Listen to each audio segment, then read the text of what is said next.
Hey, hey, hey! People power in the world! Welcome sa aking vlog. Ngayong araw na to, magpe-prepare tayo ng salabat. Alright? Alright, sige. Our main ingredients natin ay gagamitin natin ng luya. Luya lang talaga guys, wala nang iba. At mamaya haluan natin ng lemon yan, pero hindi natin isasabay sa kulo. Alright, sige. Mag-prepare muna tayo ng luya bago ang lahat-lahat. Gayatin natin ng gayatin.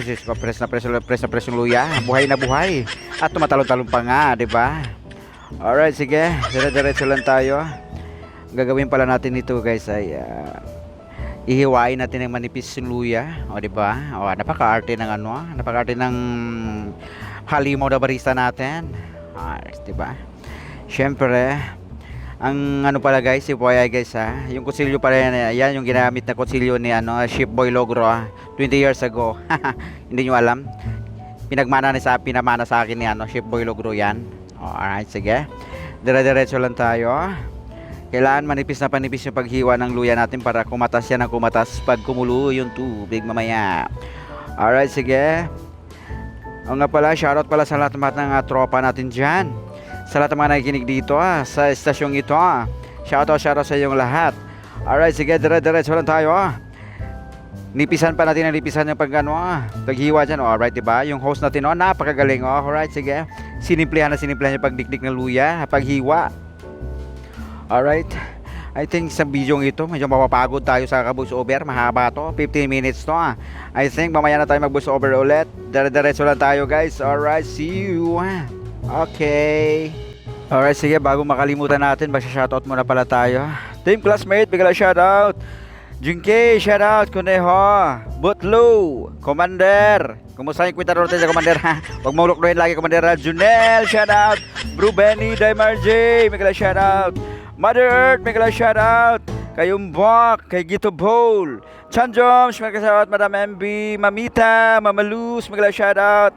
At syempre, Maisi, mga shoutout. Majoy, mga shoutout.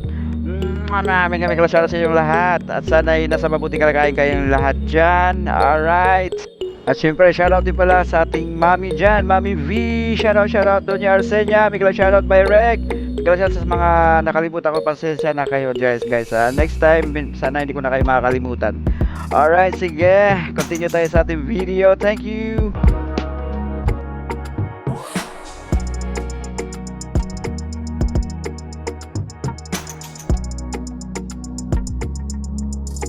At tayo na nga, nagbabalik na yung lingkod. Nang yung lingkod na nakabarug. Okay, prepare natin yung takurin natin ha.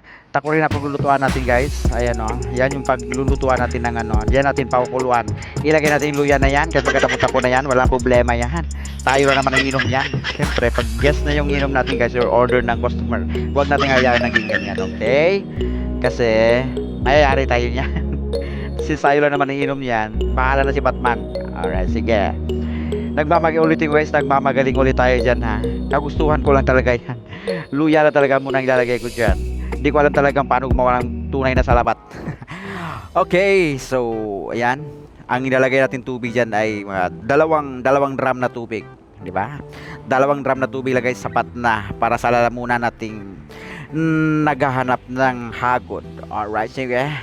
Okay, kita nyo yan. Di ba? Sa sobrang galing ng yung halimaw na barista, yung lingkod, nagmamagic pa talaga siya. Tinapon mo yung tubig guys. Ayan na sinalo. Okay. Di ba napakagaling? Alright, FYI pala guys, yung pala natin, yung tubig na yan, ay kinuha pa natin yan sa kalagitnaan ng desierto ng Sahara Desert sa araw na yan. Sa desierto ng Sahara talaga, doon sa India mismo. Diba? Sa tuwang sobrang tuwa niya, magluluto na siya ng sumayaw-sayo pag bullshit na yan, ha? Alright, sige. Okay, prepare natin yung tubig. Syempre, dahil naka-prepare na tayo, isasalang na natin yan sa dapat pagsalangan. Alright, sige.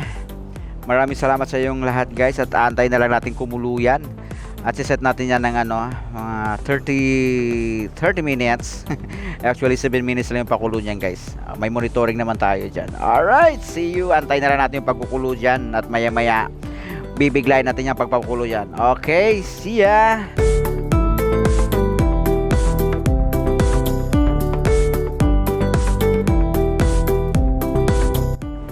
Alright guys, habang nag-aantay tayo sa ating pinakuluang luya, itutur ko muna kayo dito sa aming coffee shop kung saan ako nagtatrabaho. Actually guys, nagtatrabaho ko sa hotel. Sa hotel namin ay may coffee shop. Ayan yung mga display namin sa aming coffee shop. Oh. May ano kami, may mga cake kami yun. May tinatawag yung chocolate truffle cake, may cheesecake tayo. Yan, paborito ko yung yung chocolate truffle cake na yun. Yan, may muffin tayo. Kung gusto nyo guys, may din tayo, Black Forest. Di ba? Yan yung maitim na na kakahuyan. May nakalagay na cake na maitim na kakahuyan. Actually, yung flavor niya is flavor plywood. Gawas sa plywood, kaya tinatawag niya Black Forest cake. Gawas sa mga kahoy.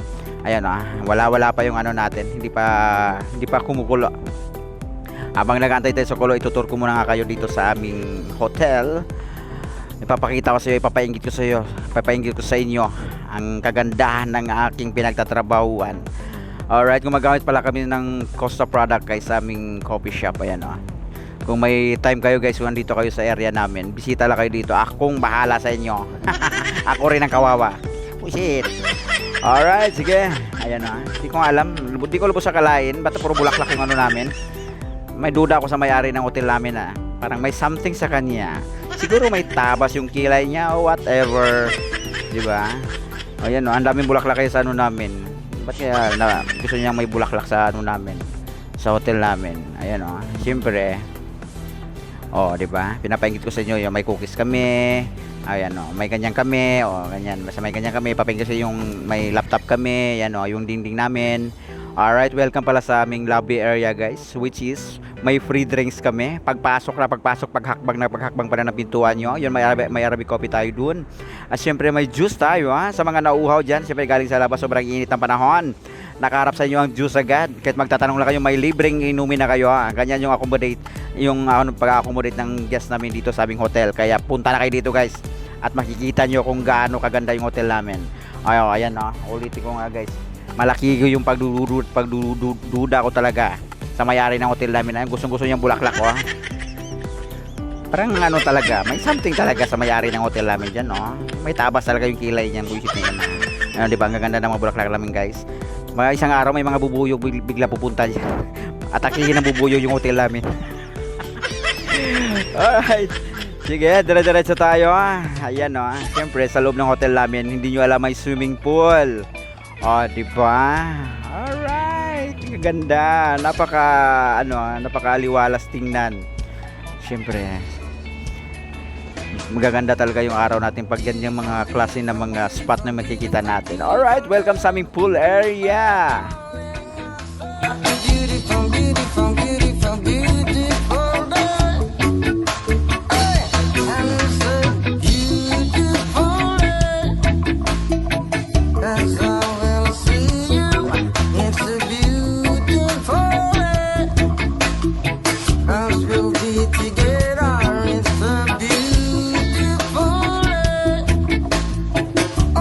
Okay, for your information pala guys sa mga nakakapanood dito, yung pool lang pala namin ay lang siya, para sa taong lang, yung may height na 5'6". Kung 5 flat kayo, hindi kayo pa pwede dyan, malulunod kayo dyan. Ayan minsan pala guys, ang ginagawa ko dyan, pag wala akong nagawa, wala kaming guest, nangangawil ako dyan, kinakawil ko yung 2 isda doon. Minsan nahuli ko yung isa dyan, pinagalitan ako ng manager namin. Sabi niya, anong ginagawa mo? Sabi ko, wala akong magawa boss. Kailangan hulihin talaga yan. Naiingit ako sa isda na yan. Alright guys, nakita yung pool namin, diba, na mga ganda. Visit kayo guys dito sa hotel namin at akong bahala sa inyo. Siyempre ako rin ang kawawa. Utang ang kakalabasan yan. Alright, balikan natin yung ating pinakuluan na luya. Kay salabat nga, diba? Sabi ng yung lingkod. Ayan malapit na siya kumulo guys. Maya kukulo na siya. Syempre maya antay muna natin yan. Medyo mahabang minuto pa yan ang pag-aantay natin, kasi 2 timbangan ng tubig hindi lagay natin dyan. Syempre ayan yung lingkod diba? Bagot na bagot siya, kaantay. Diba? Para siyang may inaantay na yung niya sa buhay, hindi niya alam. Diba? Ayan maya ang kayong gagawin ng buwisit na yan, diba? Hala, sige, umupo ka. Ano pang gagawin niya? Mamaya-maya. Oh, sige. Sige. Hala. Alright, tingmak sa'yo na. Rehe. Rehe. Nag-aantay ko sa tagal-tagal sa labat ng kumukulo. Rehe. Oh my God. Rehe. Rehe. Pak. Yeah, diba? Alright, sige. Ito na. Malapit na. Ayan na. Medyo kumulo na ata yung ano natin. Ano ba naman yung ginawa ng host natin doon? Ano ba nang pumasok sa uta biglang sumayaw ng mga siri, Alright, kumulo na, galit na galit yung tubig guys, pinaglihita sa bulkan tong tubig na to, at ayan, galit na galit siya, bigla kumukulo. Alright, sige, first time in the history sa Saudi Arabia ay may bulkan na sasabog. Ayan. Alright, sige. Kasi ano siya, hindi naman kasi yung kulo niya ay hindi katulad ng normal na pagkakulo. Ang nangyari bigla ang kulo kasi yan, kasi yung electric apoy kasi ginagamit natin dyan. Hindi ko anong tawag dyan. Cylinder ba yan? Ang tawag dyan. Kaya yung kulo niya, biglang buhos na kulo talaga. Biglang bugso ko yan, Kaya ginangat-angat ko dyan. Yan ang ginagawa ko. Kasi hindi mo pwedeng porkit kumulo na isang beses, yun na yun. Kasi kailangan natin pakatasin yung ano. Actually, kulang pa yung pagkukulo niya. Kailangan na pakuluan pa ulit. Ayan, sige. Pero mas better talaga yung kulong-kulo talaga siya. Siyempre, nasa duty ako niya. Baka mahuli ako ng boss namin na, ano ginagawa mo? Bakit ito? Nagtitinola ako. Alright guys, I think okay na yung pagkukulo dyan. Actually, hindi pa sapat yan. Pero sige, pwede na yan. Pwede na yan. Para matapos na yung kaguluhan natin dito, Alright, sige. Siguro na kailang minuto tayo sa papakulo na yan. Kanina pa yan Hindi pa makulo-kulo. Ayan na. Umapaw na galit na galit yung tubig na nga. Kasi ayaw nga tatantan na sa pagpapakulo. Ayan na. Umapaw na tuloy. Sige, kapag sumabog yan, yari ka talaga dyan. Ayan, pati yung cylinder niya kumukulo na rin. Sige ka. Sige. Mapareport na wala sa oras. Ibusit ka, Ang kulit-kulit mo, Tama na yan. Alright guys, sige. Ililipat na natin dyan mamaya. Siyempre sa lagayan natin. Kasi ako lang naman iinom yan. Ililipat natin sa na tumbler, may tumbler tayo. Diyan natin ilalagay kasi yan yung lalaklakin natin habang nasa duty ako, kasi yan ang ginagawa ko. Kasi mas gusto kasi yung ganyan yung iniinom ko habang nasa duty ako. Yan, minsan yung yung mga juice ganun iniinom ko, pero gusto ko yan. Siyempre ang nilalagay ko lang diyan is haluan ko ng lemon yan. Lalagyan natin yung lemon yan para pangdagdag sa flavor. Excuse me po. Excuse me na naman po. Ayan haluan natin ng lemon maya yan para may dagdag flavor dyan. Hindi lang yung luya. Yan guys, mas masarap yan pag actually guys. Mas masarap yan pag nilagyan natin ng honey. Pag honey yung hinahalo natin yan mamaya. Alright, sige. Mamaya ulit tayo mag-voice over at ako'y napapagod na. Maya-maya. See ya.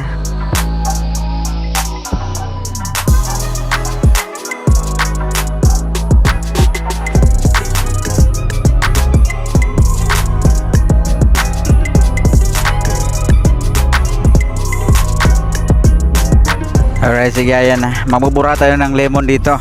Chef, yung lemon. 2 slice lang. Ihalo ko lang sa maawa ka na chef, dalawang slice lang ng lemon. Ihalo ko sa salabat ko. Sige, wag ka makalala. Kumuha ka lang dyan. Kunin mo na yan. Salamat chef. Alright, sige. Pwede na to. Syukran. Apuan. Alright, sige. Yung gagawin natin sa lemon guys, hatiin pa natin ng tagdadalawa yan. So bali maging na yan, 4 na yan. Siyempre, 2 yan plus 2 pa. So 4. Alright, sige. Yan yan yung natin. Yan yung ilalagay natin dun sa Hindi natin pipigayin yan. Hahayaan natin yung matunaw sa sa init dun sa loob ng tumbler natin. Alright, diba? Para naman medyo yung iniinom natin. Medyo healthy naman tayo. Hindi yung puro kape na lang tayo. Diba? Alright, sige. Ihalo na natin yan. Ang gagawin ko dyan, ibababad ko lang yan. Pwede rin ihalo sa pakulo yan, lemon na yan. Pero ang ginagawa ko, yan lang ginagawa ko. Ibababad ko lang sa mainit yan, yung pinakuluan kanina. With the luya. Alright, sige. Alright guys, saka sabi ko na kanina, okay naman yung honey para kung sinong gusto yung manamis-namis. Pero ang ginagawa ko dyan, asin ang nilalagay ko para natural yung lasa na lalabas niya. Yung tipong ramdam na ramdam mo yung yung lasa ng luya. Tsaka yung yung amoy ng luya para ring nagano diyan Anong tawag diyon? Nagtutuob sa Bisaya. Sa Bisaya pa sa Tagalog doon. Alright, 'di ba? 'Yun na 'yon. Thank you. Maraming salamat sa inyo guys. Bye-bye.